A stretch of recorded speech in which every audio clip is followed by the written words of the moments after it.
ketika api itu menyala. Siapa yang tahan untuk berdiri di hadapan Tuhan? Kita akan mendengar pesan Tuhan tentang revival again, atau kebangunan rohani kembali dari para hamba Tuhan di Indonesia. Program ini dapat Anda saksikan melalui channel YouTube Makan Netizen. Shalom Bapak Ibu yang terkasih di dalam Tuhan Yesus Kristus. Gimana kabarnya? Kita percaya kabar kita saat ini luar biasa.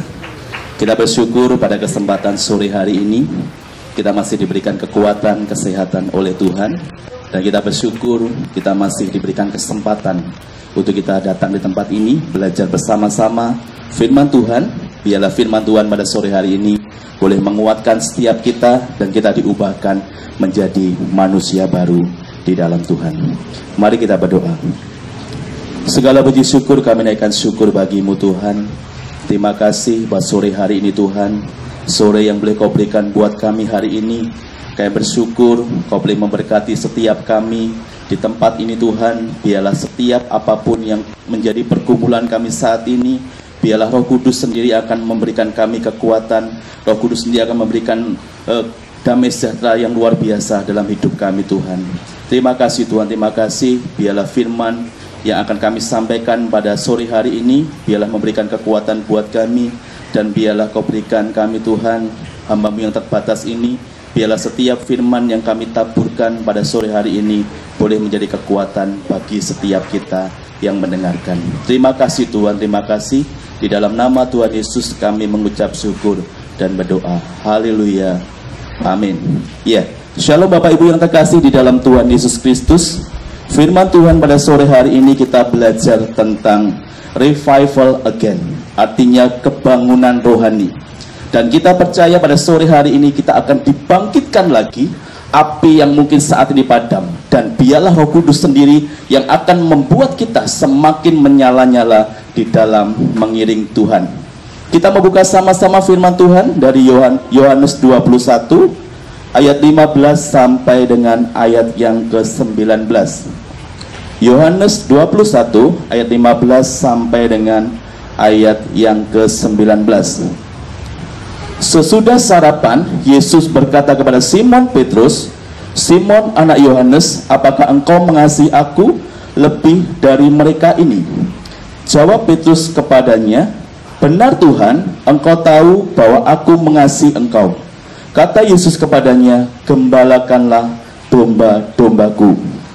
Kata Yesus kepadanya untuk kedua kalinya, "Simon anak Yohanes, apakah engkau mengasihi aku?" Jawab Petrus kepadanya, "Benar Tuhan, engkau tahu bahwa aku mengasihi engkau." Kata Yesus kepadanya, "Gembalakanlah domba-dombaku." Kata Yesus kepadanya untuk ketiga kalinya, "Simon anak Yohanes, apakah engkau mengasihi aku?" Maka sedih hati Petrus karena Yesus berkata untuk ketiga kalinya, "Apakah engkau mengasihi aku?" Dan ia berkata kepadanya, "Tuhan, engkau tahu segala sesuatu, engkau tahu bahwa aku mengasihi engkau." Kata Yesus kepadanya, "Gembalakanlah domba-dombaku. Aku berkata kepadamu sesungguhnya, ketika engkau masih muda, engkau mengikat pinggangmu sendiri, dan engkau berjalan kemana saja kau kehendaki. Tetapi jika engkau sudah menjadi tua, engkau akan mengulurkan tanganmu, dan orang lain akan mengikat engkau dan membawa engkau ke tempat yang tidak kau kehendaki." Dan hal ini dikatakannya untuk menyatakan bagaimana Petrus akan mati dan memuliakan Allah. Sesudah mengatakan demikian, ia berkata kepada Petrus, "Ikutlah aku." Bapak Ibu yang terkasih di dalam Tuhan Yesus Kristus, di dalam perikop ini bicara tentang penggembalaan domba-domba yang ditunjukkan kepada seorang murid Yesus yang bernama Simon Petrus. Dan pada perikop ini sampai Tuhan Yesus berkata 3 kali kepada Simon Petrus, "Apakah engkau mengasihi aku?" Tetapi pesan yang terkandung dalam perikop ini adalah di ayat yang ke-17b. Perkataan Petrus, "Tuhan, Engkau tahu aku mengasihi Engkau." Kata Yesus kepadanya, "Gembalakanlah domba-dombaku." Jadi dalam perikop ini tentang kebangunan rohani, supaya kita anak-anak Tuhan saat ini digembleng lagi, supaya kita menyalakan api Roh Kudus yang Tuhan berikan buat setiap kita, supaya api ini tidak pernah padam, tetapi api ini akan menyala-nyala untuk kita melayani Tuhan. Ya, Bapak Ibu yang terkasih, kalau kita lihat saat-saat ini, banyak anak-anak Tuhan atau orang-orang Kristen yang apinya mulai padam, yang apinya mulai redup. Banyak anak-anak Tuhan yang saat ini mulai loyo, tidak ada gairah lagi di dalam mengikut Tuhan. Oleh sebab itu, melalui revival again ini, kebangunan rohani ini, kita mulai bangun lagi, kita mulai bangkit lagi di dalam mengiring Tuhan atau pengenalan akan Tuhan. Bapak Ibu yang terkasih, tetapi kita bersyukur saat ini kita memiliki Holy Spirit, kita memiliki Roh Kudus yang tinggal di dalam hati kita. Di saat Roh Kudus itu tinggal dalam hati kita, maka api itu akan menyala-nyala untuk kita melayani Tuhan. Makanya oleh sebab itu Bapak yang terkasih, aktifkan Holy Spirit di dalam setiap kehidupan kita. Di saat Holy Spirit itu aktif di dalam setiap kehidupan kita, saya yakin dan percaya Dia akan menuntun kita, Dia akan memberikan kekuatan buat setiap kehidupan kita, bahkan Dia akan menolong setiap kehidupan kita. Bapak Ibu yang terkasih, agar api itu tidak pernah padam, tetapi harus terus menyala, menyala, dan menyala di dalam setiap kehidupan kita. Bapak Ibu yang terkasih, saat ini kita mau belajar tentang apa sih revival again. Revival again adalah kebangunan rohani, karena kita lihat saat ini banyak anak-anak Tuhan atau orang Kristen yang mulai apinya padam. Tetapi oleh sebab itu saat ini kita mau belajar bahwa api itu akan kita bakar lagi, supaya api itu menyala terus. Bapak yang terkasih, kita mau belajar tentang seorang tokoh Alkitab. Kita di sini belajar tentang seorang Simon Petrus, murid Tuhan Yesus. Pada saat sore hari ini kita belajar tentang seorang Petrus. Seorang Petrus dipakai Tuhan luar biasa, yang dulunya dia adalah seorang yang biasa, tetapi saat dia menerima Roh Kudus dalam hidupnya, hidupnya dipulihkan Tuhan, hidupnya diberkati Tuhan, hidupnya dipakai Tuhan luar biasa. Kalau kita lihat dulu, seorang Petrus adalah dia menyangkal Tuhan Yesus sebanyak 3 kali. Hidupnya tidak beres, hidupnya tidak karuan. Tetapi di saat Roh Kudus tinggal dalam hati Petrus saat ini, kita percaya, kita yakin, kita mau lihat bahwa Petrus diubahkan Tuhan. Petrus dipenuhi dengan kuasa Roh Kudus, sehingga setiap apa yang diperkatakan hanya Taurat Tuhan. Bapak Ibu yang terkasih, pada sore hari ini kita akan belajar tentang seorang Petrus sebelum dia diubah Tuhan. Yang pertama, Petrus adalah seorang yang tidak peduli. Ini kehidupan Petrus sebelum Petrus diubahkan Tuhan. Yang pertama adalah Petrus adalah seorang yang tidak mau peduli. Orangnya tidak mau tahu dan orangnya sakarpe dewi. Tetapi terbukti ketika Yesus sedang diadili di hadapan Mahkamah Agung, Petrus dengan tegas menyangkal bahwa dia tidak mengenal Yesus. Di sini jelas sekali bahwa Petrus satu-satunya rasul yang pernah menyangkal Tuhan Yesus. Kalau kita lihat, Petrus menyangkal Yesus 3 kali. Jadi dalam perikop ini kita mau belajar tentang seorang Petrus yang belum diubahkan Tuhan. Yang pertama, Petrus adalah orang yang tidak mau peduli. Di saat Tuhan Yesus diadili di hadapan Mahkamah Agung, Petrus menjawab dia tidak mengenal Yesus. Makanya hati Yesus pada saat itu juga menangis. Oleh sebab itu, yang dia lakukan adalah menyangkal Tuhan Yesus. Yang kedua, kehidupan Petrus sebelum diubahkan Tuhan. Petrus adalah orang yang paling dominan dibandingkan murid-murid Tuhan yang lain. Kalau kita lihat, Petrus adalah murid Tuhan Yesus yang paling menonjol. Dia sering menjadi juru bicara di saat pertemuan apapun. Dan tetapi hidupnya sakarpe dewi. Dia ceplas-ceplos di dalam berkata-kata. Oleh sebab itu Tuhan mau ubahkan setiap kehidupan Petrus pada saat itu.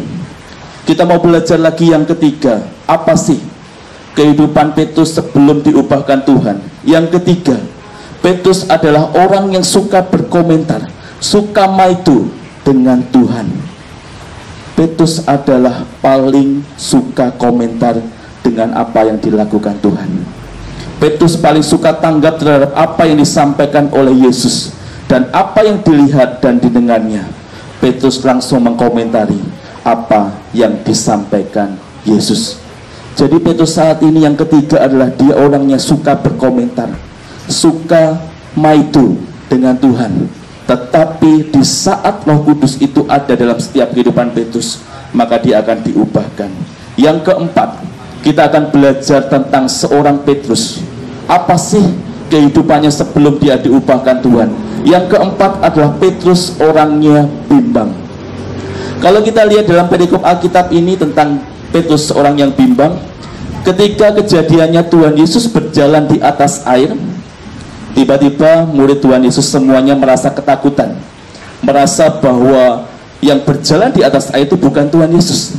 Tetapi banyak murid-muridnya berkata bahwa dia seorang hantu. Makanya murid-murid merasa ketakutan, dan tiba-tiba Tuhan Yesus memanggil seorang yang namanya Petrus, supaya Petrus menghampiri Tuhan Yesus. Pada awalnya Petrus merasa bimbang, merasa takut, tetapi dia dengan percaya diri menapakkan kakinya di atas air. Awalnya dia bisa berjalan di atas air, tetapi karena bimbang, karena dia tidak percaya bahwa itu Tuhan, maka dia akan tenggelam. Oleh sebab itu Bapak Ibu kasih, pada saat sore hari ini Petrus adalah orang yang bimbang. Orang yang bimbang artinya dia masih belum percaya bahwa yang berjalan di atas air itu adalah Tuhan Yesus. Bapak Ibu yang terkasih, saat ini kita belajar tentang kehidupan seorang Petrus yang dulunya orang biasa, orang yang sakarepe dhewe. Tetapi kalau dia ditangkap Tuhan, ada Holy Spirit yang tinggal dalam hidupnya, maka hidupnya akan diubahkan. Yang dulunya manusia lama, yang sekarang akan menjadi manusia baru di dalam Tuhan. Bapak Ibu terkasih, setelah Petrus diubahkan Tuhan, apa sih yang Petrus kerjakan? Apa sih karakter Petrus yang berubah? Yang pertama, setelah Petrus diubahkan oleh Tuhan, karakter Petrus menjadi seorang yang pemberani. Kalau dulu kita belajar Bapak Ibu terkasih, dulu Petrus dikenal seorang penakut. Tetapi sekarang sejak hidupnya diubah oleh Tuhan, dia menjadi orang yang pemberani, orang yang tidak takut tentang apapun. Dia bahkan menyampaikan tentang hidup baru di dalam setiap kehidupan siapa orang. Bahkan dia menyampaikan bahwa pertobatan tentang Tuhan Yesus. Bapak Ibu yang terkasih, Petrus dengan berani menyatakan apa yang menjadi kepercayaannya. Hal ini sangat jauh berbeda ketika ia menyangkal Yesus. Ketika Petrus diubahkan Tuhan, maka kehidupan yang dulu tidak berani, dulu penakut, sekarang menjadi orang yang berani. Sikap pemberani dari Petrus ini lahir dari ketaatan kepada Allah. Oleh sebab itu Bapak terkasih, yang Tuhan inginkan dalam setiap kehidupan kita, kita mau taat kepada Tuhan. Kalau Tuhan nyuruh kita apa, kita lakukan dengan taat. Saya yakin dan percaya, di saat kita taat sama Tuhan, apapun yang menjadi pergumulan kita, Tuhan akan mengubahkan menjadi berkat Tuhan yang luar biasa. Yang kedua, kita belajar dari karakter Petrus yang sudah diubahkan oleh Tuhan. Yang kedua, Petrus memiliki kepribadian yang teguh seperti batu karang. Kalau kita lihat batu karang, Bapak terkasih, batu karang itu sangat kuat sekali, sangat kuat sekali. Oleh sebab itu kepribadian Petrus setelah diubahkan oleh Tuhan seperti batu karang. Kepribadiannya riang dan energi. Jadi setiap orang yang ketemu Petrus setelah diubahkan Tuhan, orang malah senang, orang malah bersuka cita. Ada aura Tuhan, ada hawanya Tuhan. Di saat kita ketemu dengan orang, kalau kita hawanya hawa Tuhan, orang pasti senang ngobrol dengan kita. Tetapi kalau kita tidak punya hubungan intim dengan Tuhan, kita mau ngomong dengan siapapun pasti auranya beda. Tetapi Tetapi di saat kita dekat dengan Tuhan, di saat kita memiliki hubungan karib dengan Tuhan, saya yakin dan percaya hidup kita akan diubahkan oleh Tuhan. Bapak Ibu yang terkasih, saat ini kita juga akan belajar 3 hal yang terjadi dalam diri Petrus. Yang pertama, Petrus diterima kembali dengan kasih ilahi oleh Yesus Kristus. Di dalam Yohanes 21 tadi ayat 15-19, Petrus diterima kembali dengan kasih ilahi oleh Yesus Kristus. Kalau kita lihat Bapak Ibu terkasih, kalau Tuhan tidak kasih kepada Petrus, dia sudah menyangkal Tuhan Yesus 3 kali. Secara manusianya pasti dia marah, pasti dia berontak. Tetapi kita bersyukur saat ini memiliki Tuhan yang penuh kasih, Tuhan yang luar biasa. Di saat kita mungkin menyakiti Tuhan, Tuhan tidak akan lihat, tetapi Tuhan tetap mengasihi kita. Begitu juga di dalam setiap kehidupan Petrus. Meskipun Petrus menyangkal Tuhan Yesus 3 kali, tetapi Tuhan tetap mengasihi Petrus. Itu sangat luar biasa. Makanya saat sore hari kita bersyukur memiliki Tuhan yang luar biasa. Dia memiliki kasih yang besar, kasih yang luar biasa. Meskipun kita kadang menyakiti Tuhan, tetapi Tuhan tidak pernah menyakiti kita. Yang kedua, yang terjadi pada diri Petrus, kebangkitan Kristus memberikan kuasa yang mampu mengubah Petrus.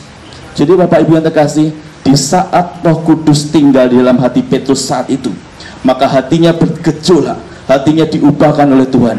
Yang dulunya orang biasa, tetapi dia dipakai Tuhan menjadi orang yang luar biasa. Jadi Bapak Ibu yang terkasih, saat ini kita mau belajar. Mungkin dulunya kita orang biasa, dulu kita orang berdosa, tetapi di saat kita ditangkap Tuhan, di saat Holy Spirit itu ada dalam setiap kehidupan kita, maka hidup kita akan diubahkan hari demi hari. Yang ketiga, yang terjadi dalam diri Petrus adalah Petrus menerima baptisan Roh Kudus. Di dalam Kisah Rasul 2, ini adalah kunci perubahan Petrus. Jadi kunci perubahan Petrus terdapat di dalam baptisan Roh Kudus. Jadi Bapak Ibu yang terkasih, di saat kita terima Roh Kudus tinggal di dalam hati kita, maka aktifkan Roh Kudus itu dalam hidup kita, maka Roh Kudus itu akan memberikan kekuatan buat kita. Roh Kudus itu akan menolong setiap kita.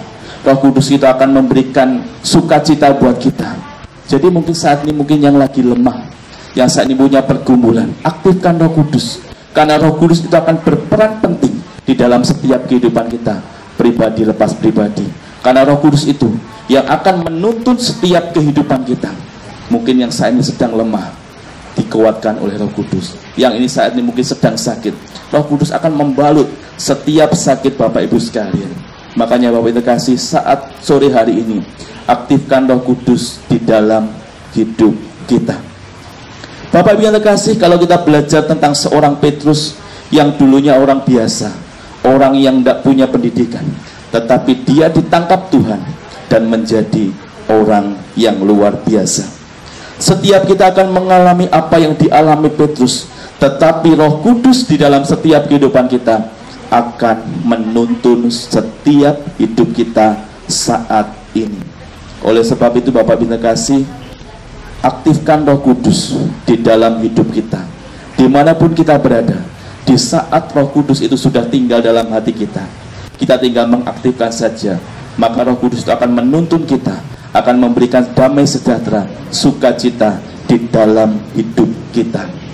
Makanya Bapak Ibu terkasih, di saat kita mungkin lagi sedih, di saat mungkin kita sedang galau, ada Holy Spirit yang akan memberikan sukacita buat setiap kehidupan kita. Makanya bersyukur sekali Bapak Ibu terkasih, kita ada Roh Kudus, ada Holy Spirit yang tinggal dalam hati kita. Di saat Holy Spirit itu tinggal dalam hati kita, maka apapun yang menjadi pergumulan kita, Tuhan akan ubahkan menjadi sukacita yang luar biasa. Bapak Ibu terkasih, di saat Roh Kudus tinggal di dalam hidup Petrus, ada perubahan yang ada perubahan yang luar biasa. Yang dulunya Petrus orang biasa, tetapi setelah Roh Kudus itu tinggal dalam hidup Petrus, yang pertama, Petrus dulunya orang biasa menjadi orang yang luar biasa. Dulu menjadi orang yang biasa, dia orangnya gak karuan, Orang yang ngomongnya ceplas-ceplos. Tetapi sejak ada kuasa Roh Kudus tinggal dalam hati Petrus, dia berkhotbah, 3.000 orang diselamatkan, 3.000 orang percaya. Itu hal yang wow, luar biasa. Itu juga akan kita alami saat ini. Di saat kita terima Roh Kudus dalam hidup kita, mungkin dulu kita orang yang biasa, tetapi kalau Roh Kudus itu sudah tinggal di dalam hati kita, hidup kita menjadi hidup yang luar biasa. Yang kedua, yang dilakukan Petrus setelah dia terima Roh Kudus di dalam hidupnya, apa yang diperkatakan adalah Taurat Tuhan. Jadi Bapak Ibu yang terkasih, di saat kita sudah terima Roh Kudus dalam hidup kita, yang kita perkatakan bukan omong siapa-siapa, tetapi yang keluar di dalam mulut kita adalah perkataan Tuhan, Taurat Tuhan, firman Tuhan. Jadi hati-hati Bapak Ibu, pergunakan mulut ini dengan sebaik-baiknya, karena mulut ini adalah seperti pisau yang tajam. Di saat kita menggunakan mulut sak karepe dhewe, maka mulut itu akan menjadi bumerang dalam hidup kita. Tetapi apa yang kita perkatakan di dalam mulut kita inilah Taurat Tuhan. Saya kena percaya orang akan diberkati melalui perkataan kita.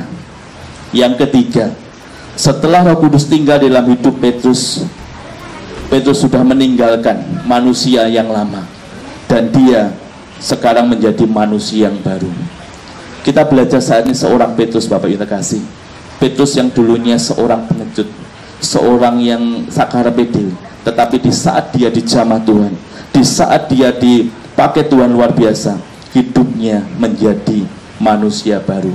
Makanya oleh sebab itu saat itu Bapak Ibu terkasih, di saat kita menjadi manusia baru, kita manusia baru adalah manusia yang hanya mementingkan Tuhan.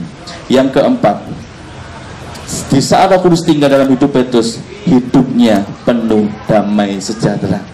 Jadi saat ini Bapak yang terkasih, kita pengen supaya hidup kita ada damai sejahtera, ada sukacita. Wes gak usah mikir COVID, wes gak usah mikir corona, tetapi kita percaya di saat api ini kita bakar kembali di dalam setiap kehidupan kita masing-masing, di rumah-rumah. Kita bangun mezbah doa di dalam keluarga. Saya yakin dan percaya ukupan itu akan menjadi dupa yang harum di hadapan Tuhan. Di saat kita memberikan ukupan itu kepada Tuhan, saya yakin dan percaya Tuhan akan memberkati setiap kehidupan kita. Jadi firman Tuhan saat ini kita belajar dari seorang Petrus. Petrus dulunya orang yang biasa, dulunya orang yang karepe dhewe, tetapi dia di saat ditangkap Tuhan, dia menjadi hidupnya berubah. Hidupnya dipakai Tuhan luar biasa untuk mengembalakan domba-domba. Jadi saat ini juga harus kita lakukan di dalam setiap kehidupan kita.